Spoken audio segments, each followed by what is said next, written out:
הפרקליטות החליטה להגיש כתב אישום נגד יוסף חדד על מעשה פזיזות בנשק. זה לקח להם שבוע בלבד, שזה מדהים ואני ממש בעד. ככה מערכת תקינה צריכה לעבוד. רק שברור לנו כמה זה חריג וכמה זה לא הגיוני. למה? כי אנחנו מכירים את הפרקליטות, וגרוע מזה, אנחנו זוכרים את ניר סיביק, רבש"ץ חצרים. ניר החליט לפזר באיומי נשק מחאת אנשי ימין שחסמו את הכניסה לקיבוץ, ותראו באיזה פזיזות הוא שולף את הנשק. באותו אירוע גם הגיע אבא של ניר עם חולצת חובה להתנגד כדי להתעמת עם המפגינים בכניסה לקיבוץ. ואז ניר אמר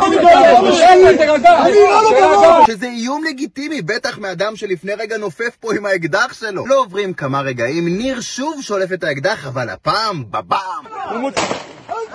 האמת לא נראה פזיז. ניר נעצר ושוחרר בתוך יום אחד בלבד, ושבוע לאחר מכן כבר תועד במחאה נגד הממשלה עם חולצת אחים לנשק. עכשיו הדברים מתחילים להסתדר. עד היום, שנתיים אחרי, ולא הוגש כתב אישום, ומבדיקה קצרה באינטרנט נראה שניר עדיין רבש"ץ חצרים, ככה שעדיין יש לו גישה לנשק. עכשיו אני באמת לא יודע להגיד כלום על האירוע של יוסף חדד, והלוואי והיה שם את כמות התיעודים המטורפת שיש באירוע של ניר סיביק. אני כן יודע להגיד שכששוקלים את שתי האירועים האלה אחד מול השני, יש פה בלי סוף שאלות. אין שבוע שמערכת המשפט לא מזכירה לנו כמה הקשר בינה לבין צדק הוא מקרי בהחלט, ושוויון בפני החוק זה כנראה משהו שלא קיים פה בארץ. אז ילדים יקרים, בטח אתם שואלים את עצמכם מה מוסר השכל? אז שימוש בנשק הוא לגיטימי כשמולך אנשי מחאת ימין ואתה חלק מארגון שמתנגד לממשלה. ואל תתעסקו עם אבא של ניר, למה הוא ישים לכם כדור בראש. לא צחוק, סתובב חופשי.